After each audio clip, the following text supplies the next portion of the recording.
Draft Canada podcast, Paul Hendrick, a long-time Toronto Maple Leafs broadcaster from 1995 to 2020, and hosts one of my favorite podcasts, the First Question podcast. Mm-hmm. A big fan of people, sport, and history. Paul, it's our second time recording, so I appreciate you coming on. And how are you? Thank you for doing this. Yeah, thanks, Vincent. Thanks both you guys. Good. Just not watching a lot of hockey, to be honest. The last real hockey I watched was Canada winning the World Championships and seeing Nick Paul, who's a good, close family friend, and Connor Brown, who I've known for an awfully long time, combined. That, to me, was fun. But since the Leafs have been beaten out, I saw the overtime of Vegas and Montreal in Game 3. That's it. I mean, I've got no dog in the fight, really no interest. And I mean, that might sound disappointing to a lot of people. And I know the hockey's been great and the officiating not so great. But I really have no interest. I think I'm a lot like many Leaf fans who feel let down with what happened, at the end of the season. And good on Montreal, good on all those teams, especially the Islanders as well, to get as far as they've done. But I don't really have a real interest in it. I mean, I can talk about it. I certainly know what's going on. But to actually sit down and watch an entire game, I haven't done that. Yeah, it certainly doesn't help that we're starting to get some nice weather here in Ontario. The sun is shining, so I bet you want to spend some time outdoors. But before we really go nickel and dime our way down to hockey talk. At first, Paul, I want to ask you about your career. You spent 41 years reporting all over Ontario, starting with the Sault Ste. Marie, Hamilton, and of course Toronto. So I just want to know a little bit about how you started and what kind of got your foot in the door. Well, I was the sports yearbook editor at Lauren Park High School in Mississauga my grade 13 year. And I mean, there was an interest there, but that didn't necessarily mean I wanted to get into this. But I talked to people who I knew back then, and they said they weren't surprised I got into what I got into. And I really don't recall what might have turned it over, but they said they saw something. But I went to U of T, got a degree in political science, but thought I wanted to go to law school, not really knowing what is entailed of going to law school, passing your LSAT well, and then getting into law school, and then doing what you have to do to be a lawyer. And there's no way I could have done that. My daughter's a lawyer, and she's a lot sharper than I am. And you've got to have a particular mind to want to go in to do that. But at least I thought I did. So what happened once I graduated, I applied to Ryerson. I thought that would have been the route to go. And I actually was invited in for an interview. But the counselor who talked to me at Ryerson said, "Why do you want to come back for 4 more years when you've just done 4 years? Try to get some practical experience somewhere." So what I ended up doing was going to a school called Career Canada right across from St. Michael's Hospital. And it was a 6-month program. But I got in there and it wasn't very good. It wasn't very good at all. But 6 weeks later of being in there, one of the guys who was in there, this guy named Steve Boyce, a tremendous voice. He was a former truck driver. He got a job in the Sioux. And Scott Matthews, the then sports director up there, they were looking to hire another sports announcer, and he got a hold of me. I sent Scott a tape. I flew up, was interviewed between the airport and Sault Ste. Marie, which is about a 25-minute drive. Scott had picked me up, the sports director. I did a few things in the Sioux just to show what I can do, but I was green. I was greener than the grass at BMO Field. And so I flew right back home that night. I had a corduroy brown jacket, another jacket, a couple of mix and match pants, 3 ties, borrowed $100 from my dad, and I flew back up the next day to the Sioux, stayed on Steve Boyce's floor, a carpeted floor in his apartment for 2 weeks until I got my own place, and started up there at $175 a week in August of 1979. And they could have paid me $75 a week and it wouldn't have mattered. But I was working Monday, what days did I had Thursday and Friday off, but I worked Saturday, Sunday, Monday, Tuesday, Wednesday, and this was in news. And we had radio, we had AM, FM radio to do, and we had TV. So I was learning how to report, and I would apprentice with some of the senior reporters. But 2 weeks in, I was anchoring weekend news, and it was the scariest thing. When you've not done it, and we're not talking teleprompter, which isn't easy to read off. If you've got to just read comfortably and sound like you've got a bit of an authoritative voice, it was awful. I was terrible. My radio newscast, I kicked it around like a Euro 2021 soccer match. I was bad. But you stick with it. You love what you're doing. You know this is what you want to do. And I got to do so many things. So I was a year in news. Monday night, I covered City Hall. Tuesday night, I covered school board. Wednesday night, Public Utility Commission. Thursday, Friday off. Saturday, Sunday in the newsroom doing morning news from 6 a.m. till 12:30, go home, and then come back at 4 o'clock to anchor the 6 and 11 o'clock news. They were long days for $175, but I wouldn't have traded it in for anything. But a year later, I got into the sports department and got to cover the Greyhounds, who went on that tremendous run, and Terry Crisp, John Van Beesbrook, Ron Francis, Doug Shedden, I can go on and on. They were just outstanding guys. Bob McKenzie's brother-in-law, John Goodwin, he won the Ontario Hockey League scoring championship for us that year, and it was just a magical run. And I was there for 2 years, 3 months. This is a long story, getting longer, but then I had a chance I knew it was time to move on, and I ended up working in Hamilton at CHCH, where I would stay for the next 17 years. One of the things, Paul, that you told me when we last spoke was there's 3 things that you followed in your philosophy: respect, be prepared, and common sense. Best words of advice I think anybody can give upcoming broadcaster or journalist. Yeah, common sense, so Vince, isn't all that common, even for the best of us, right? But you at least go in with that sort of game plan. The respect is really important, to respect who you're talking with. And I was always honored that people would give me time to talk to me. Like, they would give of their time to talk to me. That always blew me away. And that always inspired me, especially if we were going in to talk to a particular person or a hockey team, to be as prepared as I possibly could be. Because if they were going to give me of their time, I was going to damn well be prepared to know what I was talking about as best I can. And I think, especially in a lot of one-on-one interviews where somebody knows that you've done your research, really put some work into it, it makes the entire difference for them, for you. You get a better product.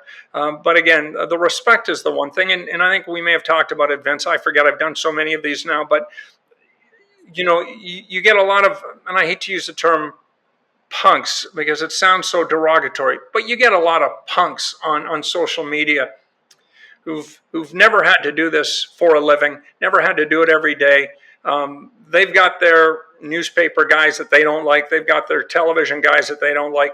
Unless they've actually done it for a living, they should tail it back a bit. But it's social media, it's passion, it's sport, and that's what it's all about. It's just sometimes you got to deal with some people who aren't very nice and realistically aren't. I don't want to say educated, but just lack a lot of common sense. So, but that's all part of it. You've got to have skin that's an inch and a half thick, and you've got to proceed. And you can only imagine what it's like to be a hockey player in the city of Toronto when things aren't going well. You're a target, and when your season ends, you're a target until the opening face-off of the following season, and then it all ramps up again. And it doesn't matter what you're making, because you can't put a figure on that. When the expectations are high and you expect as a player to do well, and it doesn't go as well as it did for Mitch, Austin, and the rest of the guys, it hurts. It hurts. And they don't look at a bank account and think, hey, look what I just cashed this week. There's a lot of personal pride involved. So it's going to be an interesting twist as we get ready for next season. I'm sort of segueing on from what was originally asked, but to get back to what you were saying, Vince, the respect's important, and because all these people, regardless of what they make, they're us. They're just people, and I just think you get better results and have a much more enjoyable career. And I can look back on 41 years quite proudly and pissed off a few people, but not a lot, and still think I got most of the answers that I wanted to get from them, and I just maybe went around it a certain way. I guess that goes with the saying, "Every rose has its thorn," right? Where it's But I want to ask you about how sports played a factor in your career. Yeah, I know you started. Sound like you really got that journalism bug where you just want to know more and investigate. But I want to know the impact sports had on your life.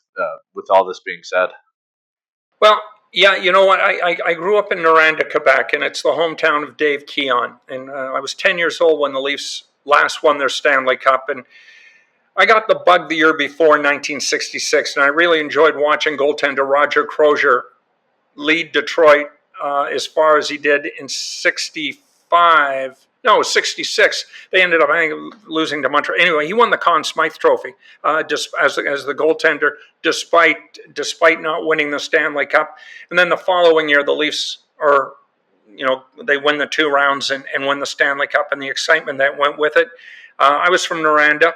Montreal had Jacques Laperriere. Jacques is from Rouen, the Twin Cities, alongside Noranda. We had Dave Keon and Kent Douglas, who wasn't with the Leafs for that playoff run, but he was certainly a big role player with the club during that season. Played 40 games, I believe, and so there was a Noranda aspect. And it was, you either cheered for Toronto back then or you cheered for Montreal. Rouen and Noranda were basically French and English. And if you were French, you cheered for Montreal. If you were English, you cheered for the Leafs. Although I had a lot of English friends who cheered for the Montreal Canadiens because their parents were from there.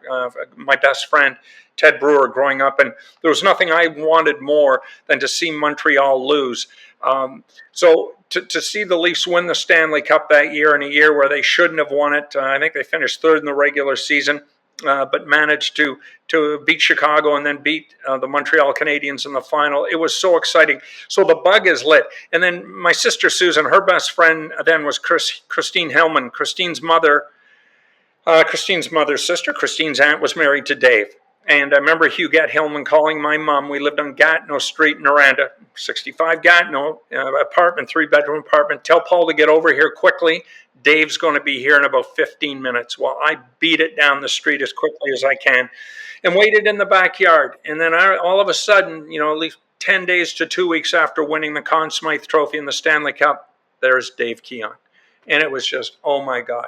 And then to even add on to that, I was an altar boy, Blessed Sacrament Parish in Noranda.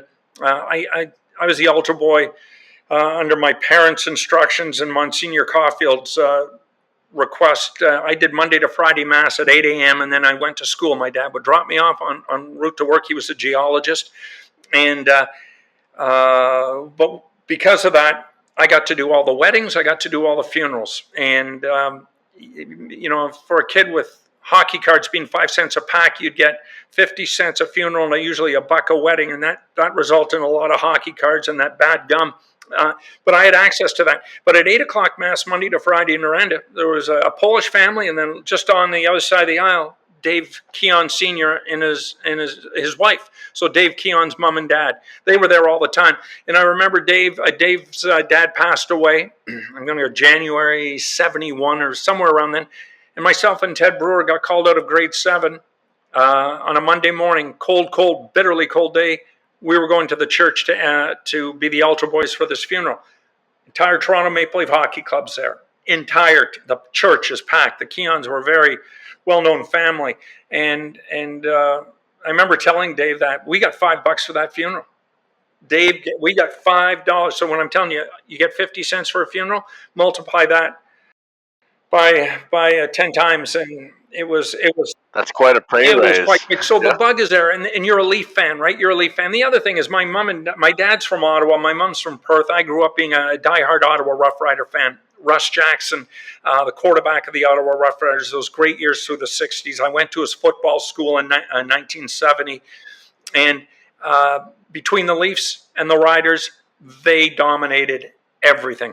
You only got one hockey game a week. That was Saturday night. There was usually just one football game a week, and that was Saturday or Sunday afternoon at 2 o'clock, and especially up there. So it was bigger than life. And, years later, I got to know Russ. I got to know a bunch of the guys who played in the CFL just through working in the business. And but getting to work in the Toronto Maple Leafs, getting to fly in that charter, getting to be on a team bus and knowing we're young adults at this point. I'm late 30s, but I never lost that spark that I had as a young kid in Noranda, Quebec, and to be able to come full circle and be identified with that Toronto Maple Leaf Hockey Club, to me, was such a personal accomplishment I was so proud of. And you got to work hard. You've got to have some talent, obviously, but the key thing is you've got to work hard and consistently hard.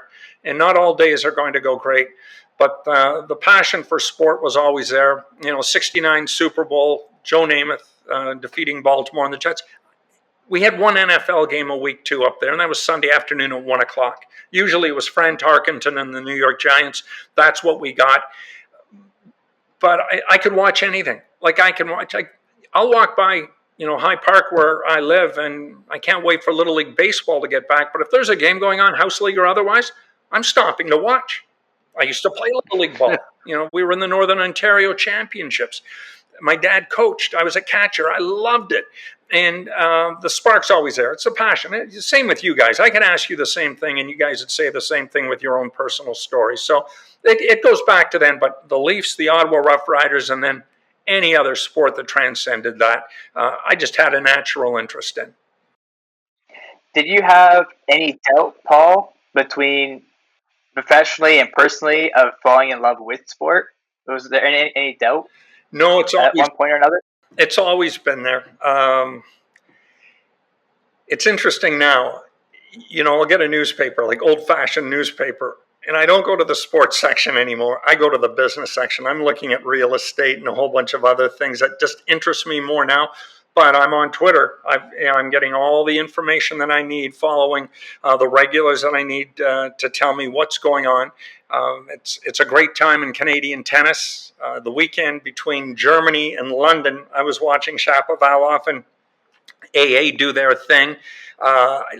You got a vested interest in how the Canadians are going to do. I never played tennis. Soccer's another one. My wife's family is from Spain, so I got over there 35 years ago for the first time, got to see a football match in person and fell in love with it. Then fell in love with Spanish football. I adopted Real Madrid then as my team, and I watch every one of their games. So, that initial passion is transcended into other areas, right? So there's never been any doubt, Vince, none whatsoever. I still enjoy it. No, the passion is there. Passion's there for Spanish football, Maple Leaf hockey, always will be. I tweeted last week, I'm not a Montreal Canadian fan at all, but to see what they've done and know what the Leafs should have done is upsetting. And I'll tip my hat, Vince. I'll tip my hat to Montreal and Carey Price. I didn't think Carey was up to it at this stage of his career, but I've been wrong before, and I'll be wrong again. And he's a chiseled old warrior, and there's a great deal of pride involved when there's a lot of naysayers. And he has literally carried that hockey club, and the club has elevated their game, but they've just sort of wrote off Carey's confidence, and it's provided them confidence. And this should be the Toronto Maple Leafs. I'm just so pissed off they didn't get there. I just can't say I'm upset or disappointment. I'm pissed off because they should have been there. It's just disappointing. So, yes, any doubts? No, never, ever. Love sport all my life. There's probably a lineup of Torontonians and any Leafs fans following right behind you with that torch when it comes in. And the passion is obviously there. We can feel it just the way you talk about all these different sporting events, and we know you can report it. I want to know how well you could play it. I know you briefly mentioned you were a baseball champ in Northern Ontario, so I want to ask you about just playing hockey or playing ball hockey or any sports. How great were you athletically? Not great. I enjoyed. I played everything. I did everything. I rode. I did a lot. But did I do it well? No. I brought passion to all of it. I was a decent football player. Decent. But compared to the guys who were really good, not even close. Hockey, I played beer league in Oakville up until I had a bit of a hip injury, road biking, and it's prevented me from playing any more hockey. But I just enjoyed the dressing room and the camaraderie. And it's interesting, I had a few friends. One guy played baseball and a bit of hockey with Bobby Sullivan. He's now passed away. Steve Sullivan's cousin, by the way. Bobby, great hockey player. But he scored 18 goals for Hartford one year, former American Hockey League Rookie of the Year. But it just showed you how hard it was to get to that next level. And we had a few guys who went and played Junior A and a bit of pro after that. But the NHLers, none of my peer group except for Bobby, that was it. And now I look at my kids, and I see Nick Paul. Nick's been a regular around our house when we were in Lorne Park, Mississauga. My son played football with Nick, played hockey in Port Credit with Max Domi, and Dylan Strom, another youngster, has been around the house in Lorne Park, Mississauga, an awful lot. You get to see all these guys. These are all NHL players, and it blows me away. And to see what these guys are accomplishing now, and you had to look really hard, like amongst. I don't know if you guys can say, "Hey, I played with a guy who played professional sport." Not many of us can do it. I know a few guys that played well and won Vanier Cups. Steve Aykroyd, a year older than I am, at Lorne Park, he won a Grey Cup in '83 with the Argos. He was a safety on that team. But man, oh man, oh man, it's not easy. But my kids, they can start ripping off names left and right of good friends and athletes that they played with in various sports growing up in their neighborhood, who are now either in the National Hockey League or the Canadian Football League. Paul, so Play On Canada, we hope to return in 2022 if it all works out. Why should it come back, in your opinion? Well, we're going to be healthy again. We're turning the corner. Like, it's a long corner, but we're turning it. And it's damn right. Like, why wouldn't we be back to that? We're going to come back. This new normal is going to give way to a new normal. That evolution's taking place. We're all getting vaccinated, most of us anyway. And to see where we are a year ago, to see where we are now, a year from now, game on. Yep. What about yourself? Just to spend the day playing some ball hockey. Do you think we could count on you to show up and maybe show us some of your moves? No. I tore my ACL in 1979. I do not have the mobility to do that thing without my knee flipping out. But I coach. I can help. I can offer support. But those sort of things, and I work out a lot. I walk a lot. I do a lot of hill climbing and stuff like that. But road hockey's a younger person's game. It's just a younger person's game because you can get hurt playing road hockey. And I've seen it, and it gets vicious, and it gets choppy, and pounding on hard. Skating's one thing. But, man, road hockey, that's not easy to do. I enjoy watching it, but it's not easy to do. And those days for me, they're well in the rearview mirror. I've chosen other physical challenges. Out in Vancouver, got to do the grouse grind with my daughter, which is really great. And she's just a goat. She's such great shape. But to have her literally drag me up the mountain and climbing, and thinking this is what the Sedins used to do all the time, right? It's not easy. But I was very happy to get it done, even with a bad hip. Quickly, Paul, before we go, we only have 2 minutes left because we try to keep this under 30 minutes. If we gave you the keys to the Toronto Maple Leafs, what would you do? That's a tough question. Yeah, it's not that tough. We got deep down. I don't think Freddie Anderson's back, so you've got to get a legit second goaltender. Jack Campbell's been great, but he's going to need help. Continue to improve defensively on that blue line. Try to stay big in some regards, bigger and younger, and try to find that. Jason Spezza is great. I'm so glad he's back. But developing a third-line center somewhere, somehow, has got some size and can skate. I don't know if it's going to be Pierre Engvall. I don't know if it's going to be Kerfoot. I love both those guys. Really, they're great players and good people. I still wish we had Nazem. Even with all his faults, I still wish Nazem were playing in Toronto. But he's not here. But so anyway, just bigger and stronger on the blue line. And I think the kids up front, that'll take care of itself. Ovechkin, Yzerman, I tweeted this. They were 32 years of age each when they finally won a Stanley Cup. The only difference is now it's hard to keep those stars on a team for that entire length of time. But it just shows you how hard it is to win a Stanley Cup. Two of the greatest players of all time. were 13 and 14 years in the National Hockey League before they finally won a cup. And if those guys were traded earlier, it never would have happened. So to all you people in Leafs Nation talking about trading Mitch and trading Austin, zip it right now. Just zip it. I love it. And that is all the time we have. Paul, we can't thank you enough. I see the words that play on. We're all in this together. And every time you talk, that's how I feel. We're all in this together. So, Paul, thank you very much for doing this. Great to speak with you again. And all the best to you and your family. Thanks, guys. I spoke too much, but I appreciate your interest. Thank you. No, the best.